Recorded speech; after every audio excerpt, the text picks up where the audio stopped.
ஏசாயா தீர்க்கதரிசியின் புஸ்தகம் 43ஆம் அதிகாரம். இப்போதும் யாக்கோபே, உன்னை சிருஷ்டித்தவரும் இஸ்ரவேலே, உன்னை உருவாக்கினவருமாகிய கர்த்தர் சொல்லுகிறதாவது: பயப்படாதே, உன்னை மீட்டு கொண்டேன், உன்னை பேர் சொல்லி அழைத்தேன், நீ என்னுடையவன். நீ தண்ணீர்களை கடக்கும்போது நான் உன்னோடு இருப்பேன், நீ ஆறுகளை கடக்கும்போது அவைகள் உன்மேல் புரளுவதில்லை. நீ அக்கினியில் நடக்கும்போது வேகாதிருப்பாய், அக்கினி ஜுவாலை உன் பேரில் பற்றாது. நான் இஸ்ரவேலின் பரிசுத்தரும் உன் இரட்சகருமாயிருக்கிற உன் தேவனாகிய கர்த்தர். உன்னை மீட்கும் பொருளாக எகிப்தையும் உனக்கு ஈடாக எத்தியோப்பியாவையும் சேபாவையும் கொடுத்தேன். நீ என் பார்வைக்கு அருமையானபடியினால் கனம் பெற்றாய், நானும் உன்னை சிநேகித்தேன். ஆதலால் உனக்கு பதிலாக மனுஷர்களையும் உன் ஜீவனுக்கு ஈடாக ஜனங்களையும் கொடுப்பேன். பயப்படாதே, நான் உன்னோடே இருக்கிறேன். நான் உன் சந்ததியை கிழக்கிலிருந்து வரப்பண்ணி உன்னை மேற்கிலும் இருந்து கூட்டி சேர்ப்பேன். நான் வடக்கை நோக்கி கொடு என்றும் தெற்கை நோக்கி வைத்திராதே என்றும் சொல்லி, தூரத்திலிருந்து என் குமாரரையும் பூமியின் கடையாந்திரத்திலிருந்து என் குமாரத்திகளையும் நான் என் மகிமைக்கென்று சிருஷ்டித்து உருவாக்கி படைத்து என் நாமம் தரிக்கப்பட்ட யாவரையும் கொண்டு வா என்பேன். கண்களிருந்தும் குருடராயிருக்கிற ஜனத்தையும் காதுகளிருந்தும் செவிடராயிருக்கிறவர்களையும் புறப்பட்டு வரப்பண்ணுங்கள். சகல ஜாதிகளும் ஏகமாய் சேர்ந்து கொண்டு சகல ஜனங்களும் கூடி வரட்டும். இதை அறிவித்து முந்தி சம்பவிப்பவைகளை நமக்கு தெரிவிக்கிறவன் யார்? கேட்டு மெய்யென்று சொல்லக்கூடும்படிக்கு அவர்கள் தங்கள் சாட்சிகளை கொண்டு வந்து யதார்த்தவான்களாய் விளங்கட்டும். நானே அவரென்று நீங்கள் உணர்ந்து என்னை அறிந்து விசுவாசிக்கும்படிக்கு நீங்களும் நான் தெரிந்து கொண்ட என் தாசனும் எனக்கு சாட்சிகளாயிருக்கிறீர்கள் என்று கர்த்தர் சொல்லுகிறார். எனக்கு முன் ஏற்பட்ட தேவன் இல்லை, எனக்கு பின் இருப்பதும் இல்லை. நானே கர்த்தர், என்னை அல்லாமல் இரட்சகர் இல்லை. நானே அறிவித்து இரட்சித்து விளங்க பண்ணினேன். உங்களில் இப்படி செய்யத்தக்க அந்நிய தேவன் இல்லை. நானே தேவன் என்பதற்கு நீங்கள் எனக்கு சாட்சிகள் என்று கர்த்தர் சொல்லுகிறார். நாள் உண்டாகாததற்கு முன்னும் நானே இருக்கிறேன். என் கைக்கு தப்புவிக்கத்தக்கவன் இல்லை. நான் செய்கிறதை தடுப்பவன் யார்? நான் உங்களுக்காக அரண்களெல்லாம் இடிந்து விழவும் கல்தேயர் படவுகளிலிருந்து அலறவும் செய்யத்தக்கவர்களை பாபிலோனுக்கு அனுப்பினேன் என்று உங்கள் மீட்பரும் இஸ்ரவேலின் பரிசுத்தருமாகிய கர்த்தர் சொல்லுகிறார். நானே உங்கள் பரிசுத்தராகிய கர்த்தரும் இஸ்ரவேலின் சிருஷ்டிகரும் உங்கள் ராஜாவுமானவர். சமுத்திரத்திலே வழியையும் வலிய தண்ணீர்களிலே பாதையையும் உண்டாக்கி ரதங்களையும் குதிரைகளையும் இராணுவங்களையும் பராக்கிரமசாலிகளையும் புறப்பட பண்ணி அவைகள் எழுந்திராதபடிக்கு ஒருமித்து விழுந்து கிடக்கவும் ஒரு திரி அணைகிறது போல் அவைகள் அணைந்து போகவும் பண்ணுகிற கர்த்தர் சொல்லுகிறதாவது: முந்தினவைகளை நினைக்க வேண்டாம், பூர்வமானவைகளை சிந்திக்க வேண்டாம். இதோ, நான் புதிய காரியத்தை செய்கிறேன், இப்பொழுதே அது தோன்றும். நீங்கள் அதை அறியீர்களா? நான் வனாந்தரத்திலே வழியையும் அவாந்தர வெளியிலே ஆறுகளையும் உண்டாக்குவேன். நான் தெரிந்து கொண்ட என் ஜனத்தின் தாகத்துக்கு வனாந்தரத்திலே தண்ணீர்களையும் அவாந்தர வெளியிலே ஆறுகளையும் உண்டாக்குவதினால் காட்டு மிருகங்களும் வலு சர்ப்பங்களும் கோட்டான் குஞ்சுகளும் என்னை கனம் பண்ணும். இந்த ஜனத்தை எனக்கென்று ஏற்படுத்தினேன், இவர்கள் என் துதியை சொல்லி வருவார்கள். ஆனாலும் யாக்கோபே, நீ என்னை நோக்கி கூப்பிடவில்லை. இஸ்ரவேலே, நீ என்னை குறித்து மனஞ்சலித்து போனாய். உன் ஆடுகளை தகன பலிகளாக நீ எனக்கு செலுத்தவில்லை. உன் பலிகளாலே நீ என்னை கனம் பண்ணவும் இல்லை. காணிக்கைகளை செலுத்தும்படி நான் உன்னை சங்கடப்படுத்தாமலும் தூபங்காட்டும்படி உன்னை வருத்தப்படுத்தாமலும் இருந்தேன். நீ எனக்கு பணங்களால் சுகந்த பட்டையை கொள்ளாமலும் உன் பலிகளின் நினத்தினால் என்னை திருப்தியாக்காமலும் உன் பாவங்களினால் என்னை சங்கடப்படுத்தி உன் அக்கிரமங்களினால் என்னை வருத்தப்படுத்தினாய். நானே உன் மீறுதல்களை என் நிமித்தமாகவே குலைத்து போடுகிறேன். உன் பாவங்களை நினையாமலும் இருப்பேன். நாம் ஒருவரோடொருவர் வழக்காடும்படி எனக்கு நினைப்பூட்டு. நீ நீதிமானாக விளங்கும்படி உன் காரியத்தை சொல். உன் ஆதி தகப்பன் பாவம் செய்தான். உனக்கு முன்னின்று பேசுகிறவர்களும் எனக்கு விரோதமாய் துரோகம் பண்ணினார்கள். ஆகையால் நான் பரிசுத்த ஸ்தலத்தின் தலைவர்களை பரிசுத்த குலைச்சலாக்கி யாக்கோபை சாபத்துக்கும் இஸ்ரவேலை நிந்தனைக்கும் ஒப்பு கொடுப்பேன். ஏசாயா தீர்க்கதரிசியின் புஸ்தகம் 44ஆம் அதிகாரம். இப்போதும் என் தாசனாகிய யாக்கோபே, நான் தெரிந்து கொண்ட இஸ்ரவேலே, கேள். உன்னை உண்டாக்கினவரும் தாயின் கற்பத்தில் உன்னை உருவாக்கினவரும் உனக்கு துணை செய்கிறவருமாகிய கர்த்தர் சொல்லுகிறதாவது: என் தாசனாகிய யாக்கோபே, நான் தெரிந்து கொண்ட யெஷூரனே, பயப்படாதே. தாகமுள்ளவன் மேல் தண்ணீரையும் வறண்ட நிலத்தின் மேல் ஆறுகளையும் ஊற்றுவேன். உன் சந்ததியின் மேல் என் ஆவியையும் உன் சந்தானத்தின் மேல் என் ஆசீர்வாதத்தையும் ஊற்றுவேன். அதனால் அவர்கள் புல்லின் நடுவே நீர்க்கால்களின் ஓரத்திலுள்ள அலரிச் செடிகளைப் போல வளருவார்கள். ஒருவன் நான் கர்த்தருடையவன் என்பான். ஒருவன் யாக்கோபின் பேரை தரித்து கொள்வான். ஒருவன் தான் கர்த்தருடையவன் என்று கையெழுத்து போட்டு இஸ்ரவேலின் நாமத்தை தரித்து கொள்வான். நான் முந்தினவரும் நான் பிந்தினவரும் தானே. என்னை தவிர தேவன் இல்லை என்று இஸ்ரவேலின் ராஜாவாகிய கர்த்தரும் சேனைகளின் கர்த்தராகிய அவனுடைய மீட்பரும் சொல்லுகிறார். பூர்வ காலத்து ஜனங்களை நான் ஸ்தாபித்தது முதற்கொண்டு என்னைப் போல எதையாகிலும் வரவழைத்து இன்னதென்று முன்னறிவித்து எனக்கு முன்னே வரிசையாக நிறுத்தத்தக்கவன் யார்? நிகழ்காரியங்களையும் வருங்காரியங்களையும் தங்களுக்கு அவர்கள் அறிவிக்கட்டும். நீங்கள் கலங்காமலும் பயப்படாமலும் இருங்கள். அக்காலம் முதற்கொண்டு நான் அதை உனக்கு விளங்க பண்ணினதும் முன் அறிவித்ததும் இல்லையோ? இதற்கு நீங்களே என் சாட்சிகள். என்னை தவிர தேவனுண்டோ? வேறொரு கன்மலையும் இல்லையே. ஒருவனையும் அறியேன். விக்கிரகங்களை உருவாக்குகிற யாவரும் வீணர். அவர்களால் இச்சிக்கப்பட்டவைகள் ஒன்றுக்கும் உதவாது. அவைகள் ஒன்றும் காணாமலும் ஒன்றும் அறியாமலும் இருக்கிறதென்று தங்களுக்கு வெட்கமுண்டாக அவைகளுக்கு தாங்களே சாட்சிகளாயிருக்கிறார்கள். ஒன்றுக்கும் உதவாத தெய்வத்தை உருவாக்கி விக்கிரகத்தை வார்ப்பிக்கிறவன் எப்படிப்பட்டவன்? இதோ அவனுடைய கூட்டாளிகள் எல்லாரும் வெட்கமடைவார்கள். தொழிலாளிகள் நர ஜீவன்கள்தானே. அவர்கள் எல்லாரும் கூடி வந்து நிற்கட்டும். அவர்கள் ஏகமாய் திகைத்து வெட்கப்படுவார்கள். கொல்லன் இரும்பை குறட்டால் இடுக்கி உலையிலே காய வைத்து சுத்திகளால் அதை உருவாக்கி தன் புய பலத்தினால் அதை பண்படுத்துகிறான். பட்டினியாயிருந்து பலனற்று போகிறான். தண்ணீர் குடியாமல் களைத்து போகிறான். தச்சன் நூல் பிடித்து மட்டப்பலகையால் மரத்துக்கு குறி போட்டு உளிகளினால் உருப்படுத்தி கவராசத்தினால் அதை வகுத்து மனுஷ சாயலாக மனுஷ ரூபத்தின்படி உருவமாக்குகிறான்.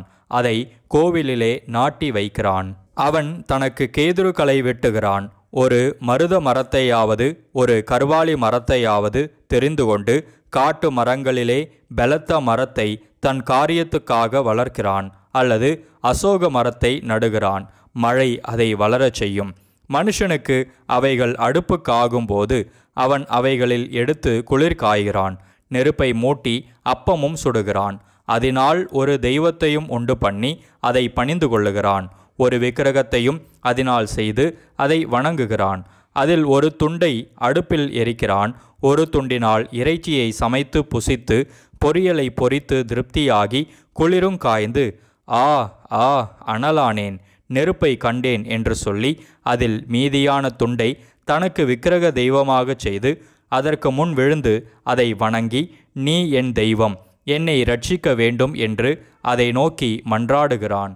அறியாமலும் உணராமலும் இருக்கிறார்கள். காணாதபடிக்கு அவர்கள் கண்களும் உணராதபடிக்கு அவர்கள் இருதயமும் அடைக்கப்பட்டிருக்கிறது. அதில் பாதியை அடுப்பில் எரித்தேன். அதன் தழலின் மேல் அப்பத்தையும் சுட்டு இறைச்சியையும் பொரித்து புசித்தேன். அதில் மீதியான துண்டை நான் அருவருப்பான விக்கிரகமாக்கலாமா, ஒரு மரக்கட்டையை வணங்கலாமா என்று சொல்ல தன் மனதில் அவனுக்கு தோன்றவில்லை. அம்மாத்திரம் அறிவும் சொரணையும் இல்லை. அவன் சாம்பலை மேய்கிறான். வஞ்சிக்கப்பட்ட மனம் அவனை மோசப்படுத்தினது. அவன் தன் ஆத்துமாவை தப்புவிக்காமலும் என் வலது கையிலே அபத்தமல்லவோ இருக்கிறதென்று சொல்லாமலும் இருக்கிறான். யாக்கோபே, இஸ்ரவேலே, இவைகளை நினை. நீ என் தாசன், நான் உன்னை உருவாக்கினேன். நீ என் தாசன், இஸ்ரவேலே, நீ என்னால் மறக்கப்படுவதில்லை.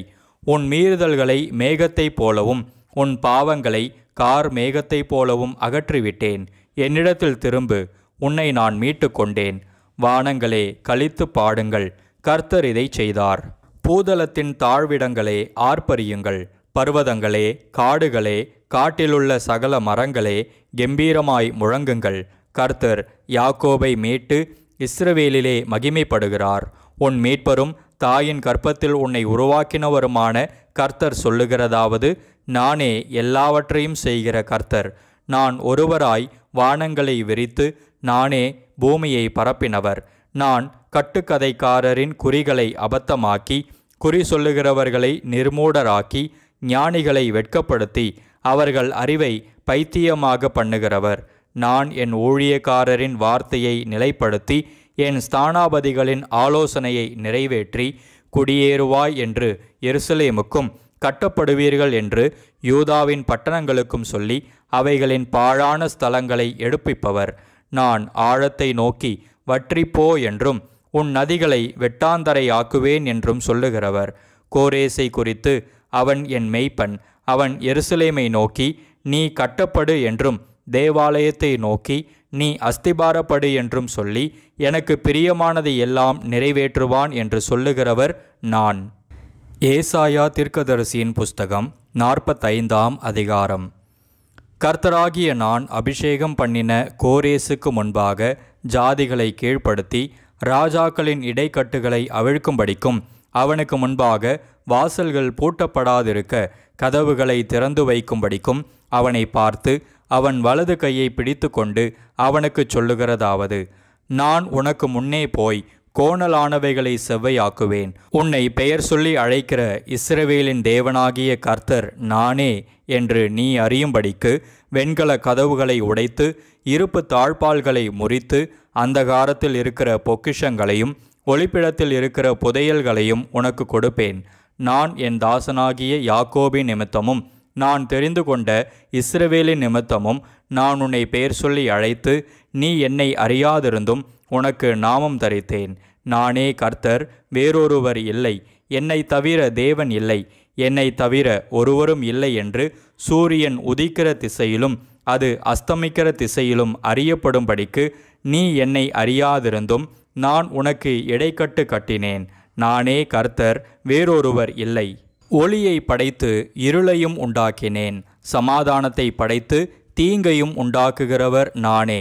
கர்த்தராகிய நானே இவைகளை எல்லாம் செய்கிறவர். வானங்களே, உயர இருந்து சொரியுங்கள். ஆகாய மண்டலங்கள் நீதியை பொழிய கடவது. பூமி திறவுண்டு இரட்சிப்பின் கனியை தந்து நீதியும் கூட விளைவதாக.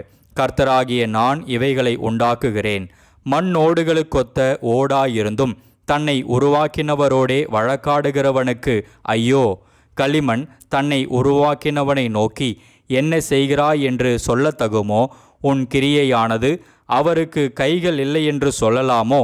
தகப்பனை நோக்கி ஏன் ஜனிப்பித்தாய் என்றும் தாயை நோக்கி ஏன் பெற்றாய் என்றும் சொல்லுகிறவனுக்கு ஐயோ! இஸ்ரவேலின் பரிசுத்தரும் அவனை உருவாக்கினவருமாகிய கர்த்தர் சொல்லுகிறதாவது, வருங்காரியங்களை என்னிடத்தில் கேளுங்கள். என் பிள்ளைகளை குறித்தும் என் கரங்களின் கிரியைகளை குறித்தும் எனக்கு கட்டளையிடுங்கள். நான் பூமியை உண்டு பண்ணி நானே அதன் மேல் இருக்கிற மனுஷனை சிருஷ்டித்தேன். என் கரங்கள் வானங்களை விரித்தன. அவைகளின் சர்வ சேனையையும் நான் கட்டளையிட்டேன். நான் நீதியின்படி அவனை எழுப்பினேன். அவன் வழிகளை எல்லாம் செவ்வைப்படுத்துவேன்.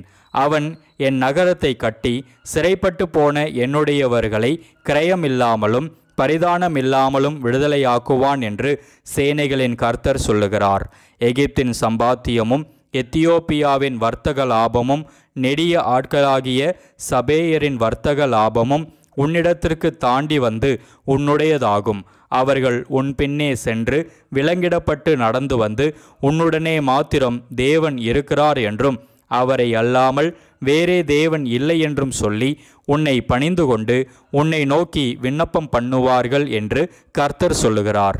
இஸ்ரவேலின் தேவனும் இரட்சகருமாகிய நீர் மெய்யாகவே உம்மை மறைத்து கொண்டிருக்கிற தேவனாயிருக்கிறீர். விக்கிரகங்களை உண்டு பண்ணுகிற அனைவரும் வெட்கப்பட்டு லச்சையடைந்து ஏகமாய் கலங்கி போவார்கள். இஸ்ரவேலோ கர்த்தராலே நித்திய இரட்சிப்பினால் இரட்சிக்கப்படுவான். நீங்கள் என்றென்றைக்கும் உள்ள சதா காலங்களிலும் வெட்கப்படாமலும் கலங்காமலும் இருப்பீர்கள். வானங்களை சிருஷ்டித்து பூமியையும் வெறுமையாயிருக்க சிருஷ்டியாமல் அதை குடியிருப்புக்காக செய்து படைத்து அதை உருவேற்படுத்தின தேவனாகிய கர்த்தர் சொல்லுகிறதாவது, நானே கர்த்தர், வேறொருவர் இல்லை. நான் அந்தரங்கத்திலும் பூமியின் அந்தகாரமான இடத்திலும் பேசினதில்லை. விருதாவாக என்னை தேடுங்கள் என்று நான் யாக்கோபின் சந்ததிக்கு சொன்னதும் இல்லை. நான் நீதியை பேசி யதார்த்தமானவைகளை அறிவிக்கிற கர்த்தர். ஜாதிகளினின்று தப்பினவர்களே, கூட்டங்கூடி வாருங்கள், ஏகமாய் சேருங்கள். தங்கள் விக்கிரகமாகிய மரத்தை சுமந்து இரட்சிக்க மாட்டாத தேவனை தொழுது கொள்ளுகிறவர்கள் அறிவில்லாதவர்கள். நீங்கள் தெரிவிக்கும்படி சேர்ந்து ஏகமாய் யோசனை பண்ணுங்கள். இதை பூர்வகாலம் முதற்கொண்டு விளங்க பண்ணி அந்நாள் துவக்கி இதை அறிவித்தவர் யார்? கர்த்தராகிய நான் அல்லவோ? நீதிபரரும் இரட்சகருமாகிய என்னையல்லாமல் வேறே தேவன் இல்லை. என்னை தவிர வேறொருவரும் இல்லை. பூமியின் எல்லையெங்கும் உள்ளவர்களே, என்னை நோக்கி பாருங்கள், அப்பொழுது இரட்சிக்கப்படுவீர்கள். நானே தேவன், வேறொருவரும் இல்லை. முழங்கால் யாவும் எனக்கு முன்பாக முடங்கும், நாவு யாவும் என்னை முன்னிட்டு ஆணையிடும் என்று நான் என்னை கொண்டே ஆணையிட்டிருக்கிறேன். இந்த நீதியான வார்த்தை என் வாயிலிருந்து புறப்பட்டது, இது மாறுவது இல்லை என்கிறார். கர்த்தரிடத்தில் மாத்திரம் நீதியும் வல்லமையும் உண்டென்று அவனவன் சொல்லி அவரிடத்தில் வந்து சேருவான். அவருக்கு விரோதமாய் எரிச்சல் கொண்டிருக்கிற யாவரும் வெட்கப்படுவார்கள். இஸ்ரவேலின் சந்ததியாகிய யாவரும் கர்த்தருக்குள் நீதிமான்கள் ஆக்கப்பட்டு மேன்மை பாராட்டுவார்கள்.